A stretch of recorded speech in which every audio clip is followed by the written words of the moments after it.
రైతు సోదరులందరికీ నమస్కారాలు.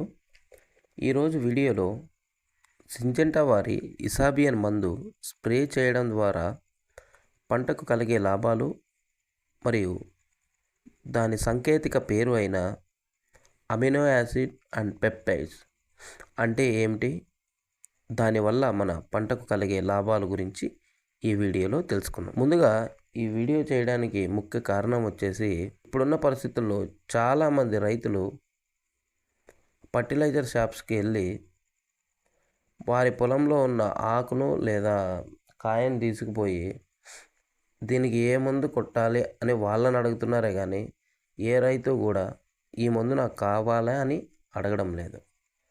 దాన్ని ఉద్దేశించి ఈరోజైతే నేను చేసే వీడియో ద్వారా అందరూ కాకపోయినా కొంతమంది రైతులకైనా ఉపయోగపడుతుంది అనే ఉద్దేశంతో ఈ వీడియో అయితే చేయడం అయితే జరిగింది. అయితే మనం అమినో యాసిడ్ గురించి మాట్లాడుకున్నట్లయితే దీని గురించి మాట్లాడుకోవాలంటే ఒక హాఫ్ అన్ అవర్ చెప్పినా కూడా సరిపోదు.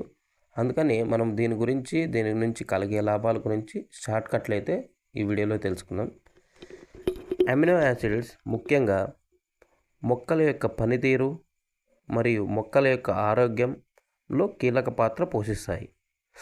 అమినో ఆమ్లాలు ప్రధానంగా కార్బన్, ఆక్సిజన్, హైడ్రోజన్ మరియు నత్రజనితో కూడిన ప్రోటీన్ల ఉనికి యొక్క పెరుగుదల మరియు అభివృద్ధికి అమినో ఆమ్లాలు చాలా అవసరం.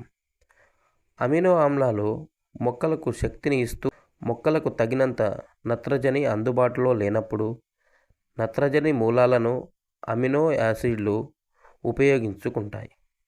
దీనివల్ల మొక్క యొక్క ఎదుగుదల మరియు దిగుబడి పెరగడానికి అవకాశాలు ఉంటాయి. మొక్క యొక్క కిరణజన్య సంయోగక్రియకు సంబంధించి అమినో యాసిడ్స్ అనేది మొక్కకు చాలా ఉపయోగపడతాయి. ఇలా ఈ ఇసాబియన్ మందును మొక్కకు పిచికారీ చేయడం ద్వారా మొక్కలకు కావలసిన పోషకాలను ఇస్తూ మంచి దిగుబడి మరియు పంటకు రక్షణగా ఈ ఇసాబియన్ అనేది పనిచేస్తుంది.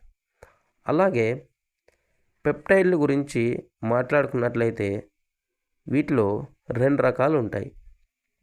అవే long peptides and short peptides. ఇవి అమైనో ఆమ్లాలతో కలిసి చిన్న గొలుసులాగా మొక్కకు పనిచేస్తుంది. ఇది పచ్చని మొక్కకు తెగుళ్ళ నివారణ మరియు పర్యావరణానికి తట్టుకుని అనుకూలమైన వ్యవధిలో మొక్కలకు ప్రయోజనాలను ఇస్తూ, అలాగే మొక్కల యొక్క రోగ నిరోధక శక్తి మరియు మొక్క పెరుగుదలకు, అలాగే కలుపు వల్ల వచ్చే సంహరణలను ఆపుతుంది. ఇది పెప్టైడ్ల గురించి. ఈ వీడియోలో ఇచ్చిన ఇన్ఫర్మేషన్ మీకు నచ్చినట్లయితే మా ఛానల్ని సబ్స్క్రైబ్ చేయండి. అలాగే వీడియోకి ఒక లైక్ చేయండి.